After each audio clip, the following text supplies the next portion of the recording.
నిన్న జరిగినటువంటి వెన్నుపోటు దినం కార్యక్రమం రాష్ట్ర వ్యాప్తంగా ఒక్కసారి మీరు చూస్తే by and large whole state గురించి నేను మాట్లాడుతూ ఉన్నా.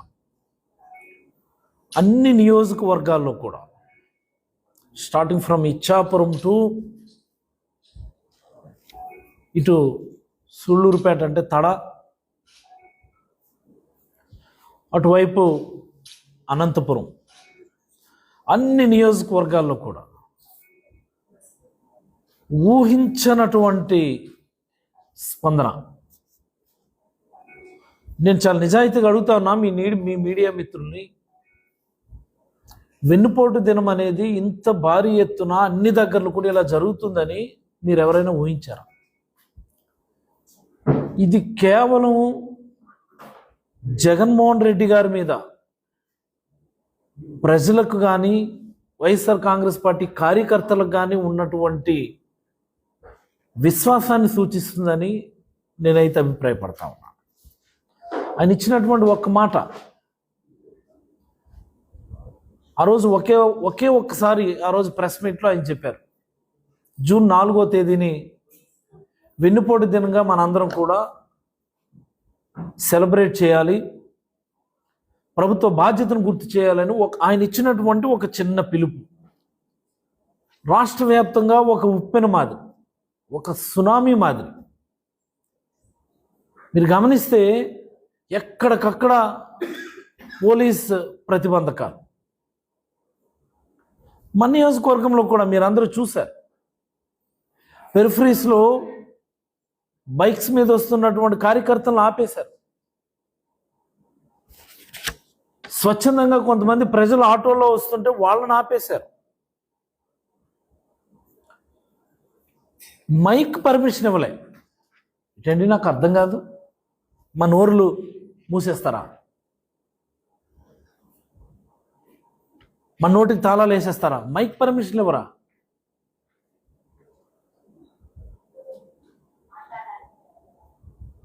మండు టెండర్ సైతం లెక్క చేయకుండా రాష్ట్ర వ్యాప్తంగా జరిగినటువంటి వెన్నుపోటు యాత్రలు, నిన్న జరిగినటువంటి వెన్నుపోటు యాత్రలు, ఒకటి జగన్మోహన్ రెడ్డి గారి మీద ప్రజలకు ఉన్నటువంటి నమ్మకం, జగన్మోహన్ రెడ్డి గారి మీద కార్యకర్తలు పెరిగినటువంటి విశ్వాసమే కాకుండా ఇప్పటి ప్రభుత్వం మీద ఉన్నటువంటి స్పష్టమైనటువంటి వ్యతిరేకతను అది సూచిస్తుంది. అది స్పష్టమైనటువంటి వ్యతిరేకత. ఎందుకు వ్యతిరేకత? ఫ్రీ గ్యాస్ బండ్లు అన్నాడు Chandrababu Naidu. Do anybody bothers about that? Gas బండ్ బుక్ చేసుకున్నప్పుడు ఎవరికైనా డబ్బులు పడుతున్నాయా? పడకపోతే ఎవరిని అడగాలి? Who is the concerned local officer or the nodal officer? Whom to be questioned? ఎవరిని అడగాలి? బాబు నాకు డబ్బులు పడలేదు, నేనేం చేయాలని ఎవరిని అడగాలి?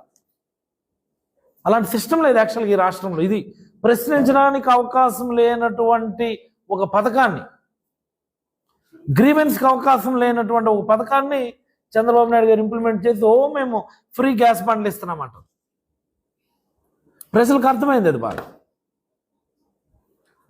ఫ్రీ ఇసుక అన్నారు. అంటే మీ ఇంటి దగ్గరకు వచ్చేయాలన్నా ఫ్రీగా, అది కాదు కదా అని వెకిలింపుగా మాట్లాడినారు చంద్రబాబు నాయుడు. ఈరోజు ఇసుక రేట్లు ఎలా ఉన్నాయో కూడా మనందరం చూస్తున్నామా. దాని మీద వీళ్ళు అదనపు దోపిడీ. సూపర్ సిక్స్ నీకు 15,000, నీకు 18,000, రకరకాలు. అమ్మ నీకు 1,500 నెల. ఏంటది నాకు అర్థమవుతుంది. నిరుద్యోగులకే 3,000. చంద్రన్న బీమా ఇచ్చేస్తాం. నాకు తెలిసి సూపర్ 6 అన్నిటినీ క్యాన్సిల్ చేసి let all the super 6 schemes be scrapped off. ఒకే ఒక్క పథకం పెట్టుకుంటే బెటర్. ఆ పథకం పేరు కూడా చంద్రన్న దగా. చంద్రన్న దగా అన్నటువంటి ఒక్క పథకం పెట్టుకుంటే ఈ రాష్ట్రం చంద్రబాబు నాయుడు ఆధ్వర్యంలో పూర్తిగా సంకనాగిపోవడానికి ఇంకా అభిప్రాయపడతారు. ఎన్నెన్ని మాట్లాడినారండి చంద్రబాబు నాయుడు గారు ఎన్నికల ముందు. జగన్మోహన్ రెడ్డి గారు అప్పులు చేసేస్తున్నారు, విపరీతంగా అప్పులు చేస్తున్నారు, రాష్ట్రం శ్రీలంక అయిపోతుంది, సోమాలియా అయిపోతుంది, ఇథియోపియా అయిపోతుంది, వెనిజులా అయిపోతున్నారు. తీరా చూస్తే అసెంబ్లీలో మీరు చెప్పినటువంటి అప్పులే 3.3 లక్షల కోట్లు 5 సంవత్సరాలు కలిపి తెచ్చాము within the budget. Out of the budget ఇంకా 1,10,000 కోట్లు ఎంత, మొత్తంగా 5.3 లక్షల కోట్లు ఎంతో ఉందన్న. మరి మీరేమో జస్ట్ ఇన్ ఇంకా 1 ఇయర్ కంప్లీట్ అయింది ఈ రోజుకి. ఈ ఒక్క 1 ఇయర్లో 1,52,000 కోట్లు అప్పు తెచ్చినటువంటి ఘనత. అసలు డబ్బులన్నీ ఏటవుతున్నాయి అర్థం అవడం లేదు నాకు. పెద్ద సమస్య అది. ఒక సింగిల్ ఇయర్ బడ్జెట్లో, ఒక బడ్జెట్లో మీరు 1,50,000 కోట్ల పైబడి అప్పులు తెచ్చి దానికి ఏమో స్టేట్ రెవెన్యూస్ యాడ్ చేసి అవి ఇవి యాడ్ చేస్తే అసలు డబ్బులన్నీ ఏమైపోతున్నాయి, ఏం చేస్తున్నారు? ఒక పథకం ఇంప్లిమెంట్ చేయడం లేదు, ఒక ఇన్ఫ్రాస్ట్రక్చర్ వర్క్ టేకప్ చేయడం లేదు. ఏమనంటే ఇల్లు పిలిపి రోడ్ వేసేది. ఏమన్నా రోడ్లు వేసేది అది ఎన్ఆర్జీ వేసేది, మెటీరియల్ కాంపోనెంట్ నిధులు గవర్నమెంట్ ఆఫ్ ఇండియా నేరుగా ఇస్తుంది. అందులో స్టేట్ పార్టిసిపేషన్ ఏం లేదే. స్టేట్ బడ్జెట్లోంచి మీరు ఎన్ని రోడ్లు వేశారు? Not a single road. State బడ్జెట్లోంచి మీరు ఎన్ని రోడ్లు వేశారు? ఒక్కటంటే ఒక్క రోడ్డు కూడా మీరు వేయలేదు.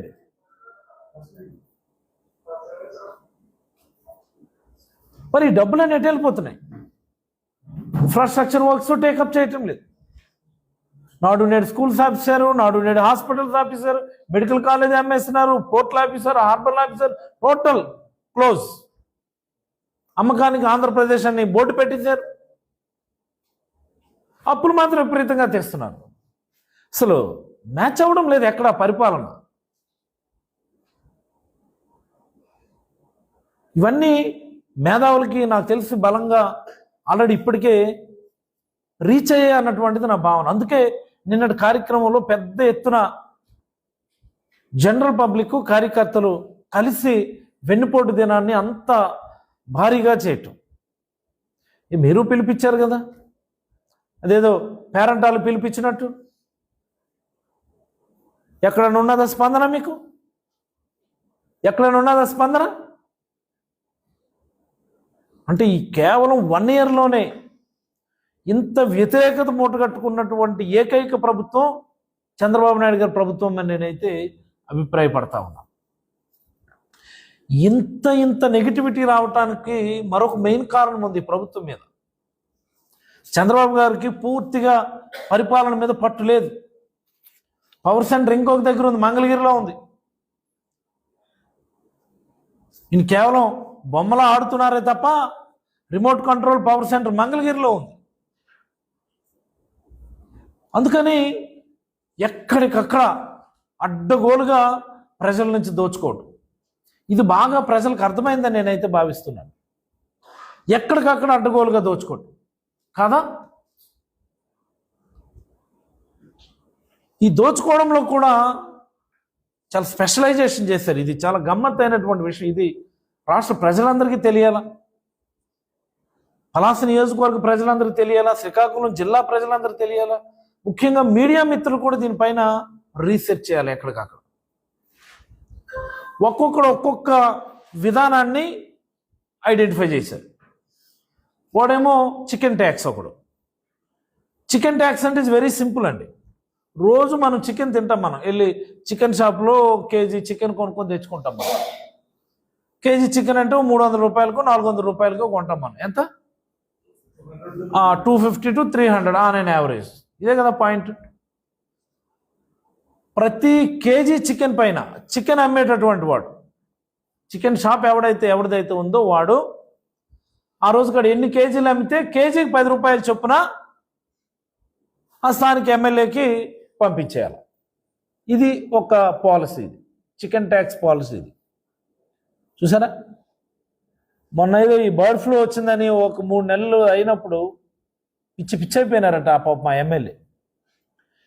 ఇక్కడేంటి, వాళ్ళు ఒక దారి చూపించారు. వాళ్ళు చికెన్ మీద ట్యాక్స్ వేయటం అనేది ఎలాగా, చికెన్ ట్యాక్స్ ఎలాగా అనేది ఒక దారి చూపిస్తే ఈ రాష్ట్రంలోని ఎమ్మెల్యేలు అందరూ కూడా ఆ కన్సర్న్ ఎమ్మెల్యేకి ఫోన్ చేసి, అమ్మ మీరు ఎలా ఇంప్లిమెంట్ చేస్తున్నారు, మా దగ్గర కూడా సాధ్యాలు పరిశీలిస్తామని చెప్పి విపరీతంగా అందరు ఫోన్లు చేసి ఆ విధానాన్ని may not be the same. Chicken మీద కాకపోవచ్చు, ఇంకో దాని మీద ఎలా ఇంప్లిమెంట్ చేసుకోవాలని ఎక్కడికక్కడ ఎవరికాడు అన్వయించుకుంటా ఉన్నారు.